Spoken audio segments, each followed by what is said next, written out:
देवबंद क्या है मुसलमानों के लिए मालूम है आपको? वहाँ से तालिबानी तैयार होते हैं, अलकायदा के लोग तैयार हुए बाकायदा। अफगानिस्तान में जो तालिबान है उसका जो हेड था मुल्ला उमर, देवबंद का पढ़ा हुआ था, मालूम है आपको? अफगानिस्तान में गृहमंत्री का जो विदेश मंत्री आया था वो देवबंद का पढ़ा हुआ, देवबंद गया था। मोहम्मद मदनी यहाँ पर रिलीजियस एजुकेशनल सेंटर खोलना चाहता था। अगर ये एजुकेशनल सेंटर खोलता, ये सामान्य यूनिवर्सिटी नहीं थी। जैसे फुरकान है जो विधायक हमारे साथ में, वो कहते हैं मुस्लिम यूनिवर्सिटी होनी चाहिए। नहीं बताइए, बननी चाहिए नहीं बननी चाहिए? हम तो विरोध कर ही रहे हैं ना, हमने तो रोका ना उसको। जैसे जामिया का हवाला देते हैं, वो हिंदू यूनिवर्सिटी का हवाला देते हैं कि वहाँ पे भी तो मुस्लिम पढ़ते हैं हिंदू यूनिवर्सिटी में। ये secular education institution is a subject to study. नमस्कार दोस्तों, बीते दिनों 16 तारीख को कांग्रेस ने एक महारैली की थी। उस पर बहुत सारे मुद्दों पे कांग्रेस ने जो है सरकार का विरोध किया था और बहुत सारे मुद्दे उठे भी थे। इन्हीं मुद्दों को लेकर चमोली जी हमारे साथ हैं। चमोली जी, कैसे देखते हैं आप? जन विरोध बहुत बड़ा हुआ था कांग्रेस की तरफ से। नहीं, कोई बहुत बड़ा विरोध तो दिखाई नहीं पड़ा। हाँ, कांग्रेस जरूर थोड़ा उत्साही दिखी है, तो मुझे लगता है कि उनको उम्मीद नहीं थी कि इतने लोग भी आ पाएंगे, ऐसा मुझे लगता है। जिस तरह उनकी बॉडी लैंग्वेज बोल रही थी, जिस तरह वो लोग बात कर रहे थे। लेकिन किसी भी विरोध प्रदर्शन में क्या निकल कर आता है, क्या छाप उसकी जाती है, तो मैं मानता हूँ कि कांग्रेस में पूर्णतः विफल रही। क्योंकि कुछ मुद्दे थे जिनको लेकर कांग्रेस ने ये प्रदर्शन किया था। जैसे भ्रष्टाचार का मुद्दा उनका प्रमुख मुद्दा रहा। उन्होंने 9 साल का भ्रष्टाचार भाजपा पे थोपने का प्रयास किया। लेकिन अगर आप उस प्रदर्शन को नज़र दौड़ाएंगे तो उसमें जो 5 चेहरे उसका नेतृत्व कर रहे थे, जिनमें माननीय हरीश रावत जी थे, आपके माननीय हरक सिंह रावत जी थे, माननीय यशपाल आर्य जी थे, माननीय गणेश कोदियाल जी थे, और उसमें जिनके नेतृत्व में सब हुआ है, जो संयोजक रहे, प्रीतम सिंह जी थे। ये 5 प्रमुख चेहरे थे। जब आप भारतीय जनता पार्टी से 9 साल के भ्रष्टाचार पर सवाल कर रहे हों, तो आपको ये देखना पड़ेगा कि 5 साल तो यशपाल आर्य जी और हरक सिंह रावत जी ये भाजपा में ही थे और बड़े वरिष्ठ मंत्रियों में से गिने जाते रहे। इनके पास बहुत सारे विभाग भी थे। तो मैंने एक सवाल किया है कि भाई आखिर कांग्रेस इन 2 लोगों से भी तो पूछे। हमसे ठीक है, हमसे आप हिसाब किताब मांगे, वो विरोधी दल है, बात करेगा, हम उसका जवाब भी देंगे। लेकिन जो उनके साथ आज खड़े हैं उनसे भी तो 5 साल का हिसाब किताब मांगे ना। और उसमें से यशपाल आर्य जी तो नेता प्रतिपक्ष हैं बाकायदा, जो विधानसभा में उसका नेतृत्व कर रहे हैं। वो हमारे वरिष्ठ मंत्री रहे। हरक सिंह रावत जी आज की डेट में चुनाव प्रबंधन समिति के उनके अध्यक्ष हैं, जिनके नेतृत्व में पूरा चुनाव चल रहा है, उसका प्रबंधन तो देख रहे हैं। तो ये 2 बड़े चेहरे जो पहले भारतीय जनता पार्टी के सरकार का हिस्सा रहे, 5 साल तक भारतीय जनता पार्टी में एक वरिष्ठ मंत्री के रूप में इन्होंने काम किया, तो आखिर उस भ्रष्टाचार के आज तो इन पर भी आएगी। तो पहले इनसे पूछा जाना चाहिए कि भाई आपने 5 साल वहाँ रहकर क्या क्या भ्रष्टाचार किया, और अगर वो भ्रष्ट थे तो उनको फिर इतने अहम पदों पर क्यों रखा गया, कांग्रेस ने कैसे गले लगाया। तो मैं ये समझता हूँ कि जो भ्रष्टाचार का जो हम पर आरोप लगाया उन्होंने, वो कांग्रेस स्वयं में उसमें फंस चुकी है, क्योंकि कांग्रेस को सब जवाब तो देने पड़ेंगे। इस पे हरक सिंह रावत जी कहते हैं कि मैं आया भाजपा में सोच के कि कुछ अच्छा करेंगे, फिर मुझे जब पता चला कि भाजपा भ्रष्ट पार्टी है, तो मतलब मैं भ्रष्ट ना हो जाऊं इसलिए मैंने दोबारा कांग्रेस पे आ गया, ऐसा कहते हैं वो। नहीं, देखिए, हरक सिंह जी अब बचने के लिए क्या कहते हो, वो अलग सब्जेक्ट है। लेकिन पब्लिक डोमेन में जो बात जा रही है, जो जनता जो देख रही है, तो जनता ये भी तो देख रही है कि दोनों लोग जो है ये भारतीय जनता पार्टी में वरिष्ठ मंत्री के तौर पर काम कर चुके हैं और आज ये कांग्रेस का झंडा बुलंद किए हुए हैं। तो इनको भी तो अपने 5 साल का हिसाब किताब देना पड़ेगा ना। भाई ईडी सीबीआई तो इन्हीं के खिलाफ हुई ना, और तो किसी के खिलाफ नहीं, तो जवाब तो देना पड़ेगा। तो कुल मिला के जो जो भ्रष्टाचार का इनका मुद्दा रहा, वो मुद्दा कहीं ना कहीं इनका कमज़ोर पड़ता मुझे दिखाई पड़ा। दूसरा विषय इनका जो विरोध प्रदर्शन का था, आपने देखा एक मुस्लिम यूनिवर्सिटी का मामला बहुत लंबे समय से चल रहा है, और उसमें ही तमाम लोग, मैंने आप ही लोगों की वीडियो क्लिपिंग देखी है। जैसे फुरकान हैं जो विधायक हमारे साथ में विधानसभा के अंदर, वो कहते हैं मुस्लिम यूनिवर्सिटी होनी चाहिए, और अध्यक्ष जी को सब पता है। अध्यक्ष जी को इंगित किया उन्होंने पहले, और उसके बाद कहा कि भाई मुस्लिम यूनिवर्सिटी होनी चाहिए। तो ये इस्टेब्लिश होता है कि कांग्रेस मुस्लिम यूनिवर्सिटी के एजेंडे को लेकर आगे चल रही है। उसमें और लोगों ने भी अपने बयान दिए हैं, कुछ पोस्टर्स भी उसमें दिखाई पड़े हैं। वो तो ये कह रहे हैं कि जब इतनी सारी यूनिवर्सिटीज़ बन सकती है, जामिया, जेएनयू, हिंदू यूनिवर्सिटी बन सकती है, तो मुस्लिम यूनिवर्सिटी में क्या है, वो भी बननी चाहिए। वहाँ पे ऐसा थोड़ी ना कि सिर्फ मुस्लिम ही पढ़ेंगे या फिर कोई खतरा है। मैं यही तो कह रहा हूँ कि जो हमारा आरोप था कि कांग्रेस यहाँ पर मुस्लिम यूनिवर्सिटी बनाना चाहती है, और 2022 में उनके चुनावी एजेंडे में था, चुनावी सभाओं में ये विषय आया था। आज हमारी बात पर मोहर लगी है। हम सही थे और सही बोल रहे थे। ये तो भला हो मीडिया का और उत्तराखंड की जनता का और भाजपा का कि जिन्होंने यहाँ मुस्लिम यूनिवर्सिटी बनने से बचा लिया। नहीं तो बताइए, बननी चाहिए नहीं बननी चाहिए? अरे भाई, हम तो विरोध कर ही रहे हैं ना, हमने तो रोका ना उसको। क्यों? अगर हर यूनिवर्सिटी बन रही है और यूनिवर्सिटी पढ़ाई के लिए है, कुछ इस अराजकता फैलाने के लिए तो नहीं है, तो बननी तो चाहिए। नहीं, आप महमूद मदनी को जानते हैं? जिनने वो जमीन ली थी। कौन है वो महमूद मदनी, मालूम है आपको? वो देवबंद के इंचार्ज हैं। और देवबंद क्या है मुसलमानों के लिए मालूम है आपको? वहाँ से तालिबानी तैयार होते हैं। रिलीजियस एजुकेशनल सेंटर है, जहाँ से बाकायदा अलकायदा के लोग तैयार हुए, बाकायदा जिन्होंने वहाँ से धार्मिक शिक्षा प्राप्त की, और उसके बाद पूरे दुनिया के लिए एक समस्या वो बने हैं। तो वो मोहम्मद मदनी यहाँ पर रिलीजियस एजुकेशनल सेंटर खोलना चाहता था। तो अगर ये एजुकेशनल सेंटर खोलता, ये सामान्य यूनिवर्सिटी नहीं थी, ये कहीं ना कहीं जो देवबंद की तर्ज पर यहाँ पर एक यूनिवर्सिटी बनाने की उनकी योजना थी, जो विफल हुई है। और यही हमारा आरोप कांग्रेस पर था। कांग्रेस उससे हमेशा बचना चाहती थी, लेकिन ये इस्टेब्लिश हुआ है कि कांग्रेस वहाँ पर मुस्लिम यूनिवर्सिटी खोलना चाहती थी। तो कांग्रेस इसकी सफाई ये देती है कि 2004 में वो प्रस्ताव आया था, वो कैसे ना कैसे पारित हो गया। फिर उसके बाद 2006 में जब उनको शक हुआ तो उनने उसको निस्तारण कर दिया कि नहीं बननी चाहिए। फिर लेकिन वो ज़मीन तो उन्हीं के पास रही। और कांग्रेस ये कहती है कि जब उसके पास ज़मीन है, उसके बाद 143 मतलब कि रेजिडेंशियल करने का, एग्रीकल्चर लैंड को रेजिडेंशियल करने का, ये भाजपा ने ही पारित किया। नहीं, देखो ऐसा नहीं। देखो, विषय है मुस्लिम यूनिवर्सिटी का, लैंड तो इशू ही नहीं रहा। अब तो इशू ये बन गया कि कांग्रेस वहाँ मुस्लिम यूनिवर्सिटी खोलना चाहते थे। और आप खुद ही कह रहे हैं कि कांग्रेस वाले ये कह रहे थे कि 6 में तो हमने कैंसिल कर दिया था। एक तरफ कह रहे हैं कि मुस्लिम यूनिवर्सिटी खुलने में क्या आपत्ति है, उसमें कोई भी पढ़ सकता है, सुन लो। दूसरी तरफ कहते हैं हमने उसको रिजेक्ट किया, तो क्यों किया? अब विरोधाभासी बयान तो कांग्रेस से ही आ रहे हैं। हमारा तो एक तरफा एक लाइन पर हम बात कर रहे हैं कि मुस्लिम यहाँ पर, कांग्रेस यहाँ पर मुस्लिम यूनिवर्सिटी खोलना चाहती थी, जो देवबंद की तर्ज पे था। उसका विरोध हुआ, आईएमए ने विरोध किया, जनता ने विरोध किया, भाजपा ने विरोध किया, मीडिया ने विरोध किया, कोर्ट ने उनको परमिशन नहीं दी और वो नहीं खुली। हमारा तो इतना है। और ये 2006 में ये बात खत्म हो गई। सुन लीजिए ना, जब कांग्रेस कह रही है कि हमने खुलने नहीं दी, फिर ये कैसे कह रहे कि मुस्लिम यूनिवर्सिटी खोलने में क्या दिक्कत है? दो बातें नहीं हो सकती ना, एक ही बात करनी पड़ेगी ना।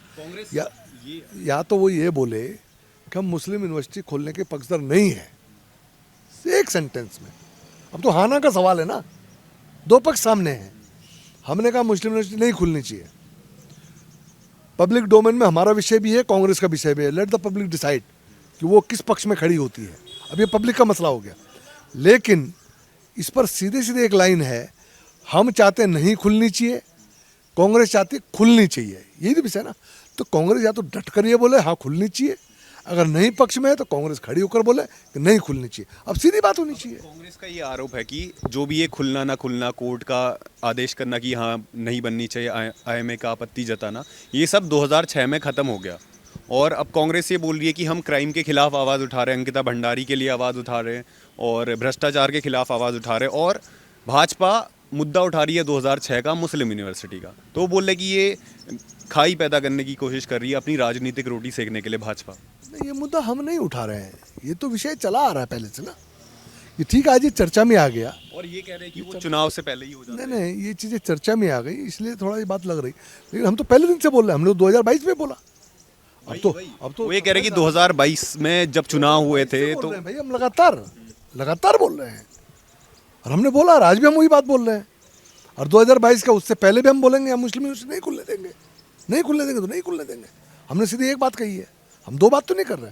हमारी लाइन बड़ी क्लियर है, हमारी सोच बड़ी क्लियर है कि यहाँ देवभूमि है, इसका देव तो हम प्रभावित नहीं होने दे सकते। ये देवभूमि है, हम यहाँ मुस्लिम यूनिवर्सिटी के पक्षधर नहीं हैं, हमने उसका विरोध किया है, हम तो डंके की चोट पर बोल रहे हैं। लेकिन परसों जो प्रदर्शन हुआ था उसमें तमाम लोगों ने जो उस प्रदर्शन में शामिल थे उन्होंने यहाँ पर मुस्लिम यूनिवर्सिटी खोलने का पक्ष लिया, उसकी बात की है। अब जवाब कांग्रेस देती रहेगी, हमारा काम थोड़ा जवाब देना। जो पक्षधर थे वो बोल रहे थे कि यूनिवर्सिटी बने, सिर्फ एक नाम से इतनी आपत्ति क्यों है? वो यूनिवर्सिटी में सिर्फ मुस्लिम ही थोड़ी ना पढ़ेंगे। जैसे जामिया का हवाला देते हैं, वो हिंदू यूनिवर्सिटी का हवाला देते हैं कि वहाँ पे भी तो मुस्लिम पढ़ते हैं हिंदू यूनिवर्सिटी में, जामिया में भी हिंदू पढ़ते हैं, बड़े बड़े पदों पे हैं आज वो। तो क्या आपत्ति है इसमें भाजपा को? भाजपा को जो रिलीजियस एजुकेशनल इंस्टीट्यूशन है, जो देवबंद की तर्ज पर यहाँ जो बनाना चाहते हैं, वो हम नहीं बनने देना चाहते। सीधी सी बात है ना। अब आप क्यों डिसाइड कर रहे हैं भाई? तुम तो पत्रकार हो, तुम तो अपनी बात पूछो ना, तुम तय करोगे। अर्थात तो जनता करेगी, हमने अपनी बात जनता में कह दी, अब जनता देखेगी ना किसको क्या करना है। आप थोड़ा तय करोगे। आप कांग्रेस के विषय को बढ़ाओगे क्या? भाई आपने एक सवाल पूछा, मैंने अपनी बात कह दी, अपनी पार्टी की लाइन तय कर दी। अब ये कांग्रेस अपना देखेगी या जनता देखेगी? तुम उन विषयों को लेकर क्यों लग रहे हो? इसका मतलब तुम्हें जानकारी नहीं है। पहले पता करिए ना। मैंने आपको कहा ना कि आप पहले, सबसे पहले आप उसके बारे में पता करिए ना। मोहम्मद मदनी के बारे में कौन है, वो क्या है, उसको पढ़िए ना पहले। Mohammed Madani is a subject to study, Deoband is a subject to study, ठीक है ना। ये secular education institution is a subject to study. You go for study first कि क्या चीज़ें हैं ये, इनसे क्या होता है। तुमको पता है अफगानिस्तान में जो तालिबान है उसका जो हेड था मुल्ला उमर, देवबंद का पढ़ा हुआ था, मालूम है आपको? जानकारी है कुछ? नहीं है ना, तो फिर क्यों बहस कर रहे हो जब तुम्हें जानकारी नहीं? आपको पता है अभी जो अफगानिस्तान का गृहमंत्री, उनका जो विदेश मंत्री आया था, वो देवबंद का पढ़ा हुआ, देवबंद गया था, देवबंदी है, मालूम है आपको? जब आप लोगों को इतनी डेप्थ मालूम नहीं तो क्यों इन विषयों पर डिस्कस करते हो? या तो पहले डेप्थ पता करिए, आप उन तक जाइए, उन चीज़ों तक, तब हमसे बात करिए। तो आपको ये कैसे दिखता है जो विरोध हुआ था, जो भी विभिन्न मुद्दों पे विरोध हुआ था, क्या ये राजनीतिक विरोध था? देखो, राजनीतिक दल है, हमारा विरोधी दल है, निश्चित तौर पर वो भी कुछ मुद्दों को लेकर आगे आएगा। उन्होंने वहाँ प्रदर्शन भी किया, करेंगे भी, ऐसा नहीं कि वो नहीं करते। जब हम विरोध में थे तो हम भी करते थे। उसमें जो मुद्दे आए उन मुद्दों पर चर्चा होनी। देखिए, वो अपना विषय रख रहे हैं, हम अपना विषय रख रहे हैं। डिसाइड तो पब्लिक ने करना है ना, वोट तो पब्लिक देती है। कल हम लोग चुनाव में जाने वाले हैं, कांग्रेस अपना पक्ष रख रही है, हम अपना पक्ष रख रहे हैं। दोनों वो अपने पक्ष में बातचीत करेंगे, हम अपने पक्ष में बातचीत करेंगे। पब्लिक असेस करेगी कि कौन ठीक बोल रहा है, किसके साथ पब्लिक उत्तराखंड को सुरक्षित देखती है, किसके साथ पब्लिक को जाना है, ये तो पब्लिक को डिसाइड करना है। हम अपनी बात कहेंगे, वो अपनी बात कहेंगे, ये डिबेट चल रहा है। मतलब ये राजनीति चल रही है। पार्टी लाइनें हैं। हमारा थॉट प्रोसेस क्या है, उनका थॉट प्रोसेस क्या है, ये चल रहा है। पब्लिक किस थॉट के लोगों के हाथ में प्रदेश को देना चाहती है, ये वो तय करेगी, ये वो तय करेगी। हमारा स्कूल ऑफ थॉट क्या है, उनका स्कूल ऑफ थॉट क्या है, दोनों की स्टडी पब्लिक कर रही है। उसके बाद पब्लिक तय करेगी उनको किसके साथ जाना है। ये होता है ना, ये प्रोसीजर है। जबरन वो सरकार में नहीं आ सकते, जबरन हम सरकार में नहीं आ सकते। अल्टीमेटली हमको इलेक्शन में जाना है। लोकतंत्र में चुनाव होता है। चुनाव सिर्फ व्यक्ति का नहीं होता है, चुनाव सिर्फ पार्टियों का नहीं होता है, चुनाव विचारधारा का भी होता है, चुनाव इश्यूज का भी होता है। तो ultimately it is public who has to decide कि उसको किस ओर जाना है, किसके हाथों में इस प्रदेश को सौंपना है। अब जो उनके मुद्दे हैं, उन्होंने भ्रष्टाचार की बात की, हमने आपके सामने बात कर ली, और विषय होगा तो हम और आगे भी जाएंगे। भ्रष्टाचार में बहुत सारे मसले हैं जिन पर चर्चा की जा सकती है। आपने मुस्लिम यूनिवर्सिटी की बात की, मैंने वो विषय आपके सामने रखा कि भाई भाजपा किस दृष्टिकोण से देखती है, वो किस दृष्टिकोण से देखते हैं, उनका पक्ष आपने मेरे सामने रखा। लेकिन अब ये तो पब्लिक को डिसाइड करना है ना, उनको विनोद चमोली की बात ठीक लग रही है, हरीश रावत की बात ठीक लग रही है, ये तो उनको देखना पड़ेगा। उनको मुस्लिम यूनिवर्सिटी चाहिए या नहीं चाहिए, ये पब्लिक को देखना पड़ेगा, है ना। इसी तरह ये पूरा मुद्दा है। अभी जैसे गैरसैंण का सब्जेक्ट है, हरीश रावत जी बार बार ये कहते हैं कि भाई कांग्रेस सत्ता में आएगी तो गैरसैंण को अस्थायी राजधानी बनाएगी। अब मैं आप ही से पूछ रहा हूँ, परसों आप प्रदर्शन देखा होगा, कोई गैरसैंण का मुद्दा कोई उठाया किसी ने क्या? या गैरसैंण अस्थायी राजधानी की कोई बात की क्या हरीश रावत जी ने? फिर लोगों को गुमराह क्यों करते हैं? वो सब्जेक्ट ही नहीं था उनके प्रदर्शन का। उनके जो मुद्दे थे उनमें गैरसैंण इशू नहीं था, मतलब लोगों को गुमराह करने की बात हुई। इशू ही नहीं था ना, इशू ही नहीं दिया। इसका मतलब कांग्रेस का ये एजेंडा ही नहीं है। ये जितने भी उसमें बयानबाजी कर रहे हैं, लोगों को गुमराह करने के लिए कर रहे हैं। इन्होंने उसमें कुछ बोला तक नहीं, न इनका विरोध प्रदर्शन में न इनकी वो मांग रही। अब इन्होंने, ठीक है, क्राइम एक इशू है, वो उनके लिए भी हमारे लिए भी एक चुनौती बना हुआ है।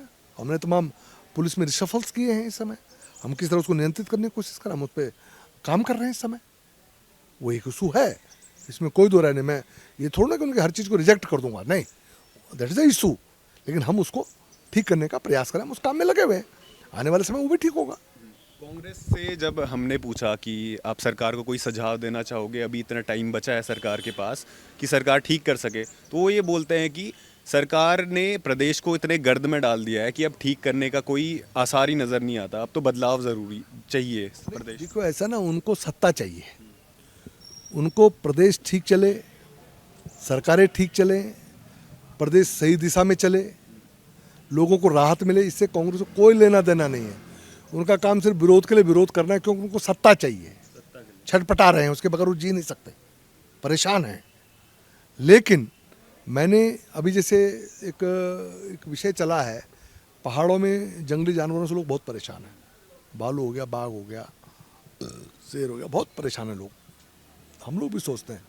तो मैंने भी कहा था भाई कांग्रेस सिर्फ आरोप न लगाएं, क्योंकि उनके ज़माने में भी ये घटनाएं होती थी, कांग्रेस रिजिम में भी होती थी, आज भी हो रही है। तो मैंने कहा तो कोई सुझाव वो भी दें, ताकि वो सुझाव पर सरकार आगे काम करे। भाई उसमें भी तो बहुत जिम्मेदार लोग बैठे हुए हैं। हरक सिंह रावत जी स्वयं वन मंत्री रहे, आपके यहाँ हरीश रावत जी स्वयं में मुख्यमंत्री रहे, प्रीतम सिंह जी मंत्री रहे, यशपाल आर्य जी मंत्री रहे, ऐसा थोड़ा ना है। वहाँ भी एक अच्छे खासे लोग हैं जो सरकार की जानकारियाँ रखते हैं, सरकार कैसे चलती क्या चलती है उनको जानकारियाँ हैं, तो जानकारियाँ साझा करें ना, कुछ सुझाव वो भी लें लोगों से, उस सुझावों को सरकार को दे, सरकार उस पर भी काम करने को तैयार है। हमें अगर कहीं से कोई सुझाव अच्छा मिलता है, कोई फीडबैक मिलता है, सुझाव मिलता है, और उस सुझाव पर अमल करके हम अगर एक अच्छी सरकार दे सकते हैं या प्रदेश को एक बेहतर दिशा में ले जा सकते हैं, हमें क्या आपत्ति होनी चाहिए उसमें, कोई आपत्ति नहीं है। लेकिन वो सुझाव नहीं देना चाहते, वो चाहते हैं कि प्रदेश का माहौल बिगड़े। जब कोई घटना घटती है तो उनके बाँचें खिल जाती हैं, कोई आपराधिक घटना घटती है तो उनको ये कष्ट नहीं होता कि यहाँ पर एक अपराध हो गया, कोई मर गया, किसी की हत्या हो गई, उसके परिवारों के दुख हो गया, या प्रदेश का नाम खराब हो रहा है, क्राइम बढ़ रहा है, इसका टेंशन नहीं होता उनको, उनके अंदर खुशी की लहर दौड़ती है, एक और मुद्दा मिल गया, सरकार को घेरने का मौका मिल गया। तो कांग्रेस इस माइंडसेट से काम कर रही है, इस कैरेक्टर के साथ में काम कर रही है, ये प्रदेश की जनता भी देख रही है। तो क्या लगता है जो भी ये काम कर रही है, मुद्दे उठा रही है, उसके बाद कोई राजनीति में पड़ेगा फर्क, मतलब ये सत्ता में आ सकती है कांग्रेस? आप देखना, पहले से बुरे हाल इनके होने वाले हैं, जनता इनको बहुत नज़दीक से वॉच कर रही है। जनता ने 9 साल पहले इसी भ्रष्टाचार के मुद्दे पर इनको बाहर किया था, जनता ने इसी अव्यवस्था के मुद्दे पर इनको बाहर किया था। ये तक स्थितियाँ बनी थी कि कांग्रेस टूट गई थी उस समय, और आज तक नहीं उभर पाई। एक हरक सिंह और यशपाली तो वापस गए, बाकी तो सारे हमारे साथ खड़े हैं, बाकी सब हमारे साथ खड़े हैं, बीजेपी के काम को आगे बढ़ा रहे हैं। तो कुल मिला के तब से लेके आज तक जनता इनको माफ़ नहीं कर पाई है। इनकी जो ये सनातन विरोधी नीति है, जो यहाँ के देवत्व को ये प्रभावित कर रहे हैं, ये सब जहन में है उत्तराखंड की जनता के। और इसीलिए आपने देखा होगा कि तमाम उपचुनाव हुए, हम लोग चुनाव जीते, 5 लोकसभा हम लोग जीते, हमने जिला पंचायतें जीती, 13 में से 12 जिला पंचायतें हमारे पास हैं आज भी। हमने ब्लॉक प्रमुखों में बहुत सारे ब्लॉक प्रमुख हमने बनाए, कांग्रेस का कहीं पता ही नहीं है। तो जितने भी चुनाव अभी तक हुए हैं, कांग्रेस तो लगी हुई ना, 9 साल हो गए ना, स्थानीय निकायों में हम लोग सारे निगमों में आ गए। तो ये सारा जो रिजल्ट आए हैं, ये जनता ने तो दिए हैं ना हमको। जनता ने हर मोर्चे पर कांग्रेस को नकारा है, क्योंकि जनता जानती है बड़ी मुश्किल से तो इनसे निजात मिली है। पूरा देश इनसे निजात पाना चाहता तो उत्तराखंड क्यों नहीं चाहेगा? उत्तराखंड में तो वैसे भी राष्ट्रभक्त लोग रहते हैं, नेशनल एक जो राष्ट्रीय सोच हमारी, उसके साथ यहाँ का व्यक्ति चलता है। हमारे प्रदेश की जो पॉलिटिक्स है वो नेशनल पॉलिटिक्स से गवर्न होती है। हमारा प्रदेश का इंटेलेक्ट इतना हाई है। तो जब पूरे देश ने कांग्रेस को नकार दिया तो उत्तराखंड कैसे स्वीकारेगा? ये सैनिकों का प्रदेश है भाई, ये इंटेलेक्ट का प्रदेश है, 27 में भी नहीं आने। ये बिपिन रावत का प्रदेश है, ये अनिल चौहान का प्रदेश है, अजीत डोभाल का प्रदेश है, ये कोई सामान्य प्रदेश नहीं है, ये योगी का प्रदेश है। ये सामान्य प्रदेश नहीं है, ये गलतफहमी है कांग्रेसी। ये नेशनल जो हमारी फीलिंग्स हैं, ये उसके साथ चलता है। कांग्रेस भूल जाए अभी तक 10-20 साल तक यहाँ पर आने के, वो भले कितने उछल कूद मचाते रहे, हाथ कुछ नहीं आने वाला। तो दोस्तों, विनोद चमोली जी धर्मपुर के विधायक हैं और हमेशा से बेबाक बोलते हैं और बेबाक बोलते आएंगे। विभिन्न मुद्दों पे जो भी कांग्रेस ने रैली की थी, मुस्लिम यूनिवर्सिटी के मुद्दे पे जो भी इनके विचार थे वो आपने सुने। और ऐसे ही विचारों को सुनने के लिए और हमारे साथ बने रहने के लिए जुड़े रहिए द न्यूज़ वाला नेटवर्क के साथ। धन्यवाद।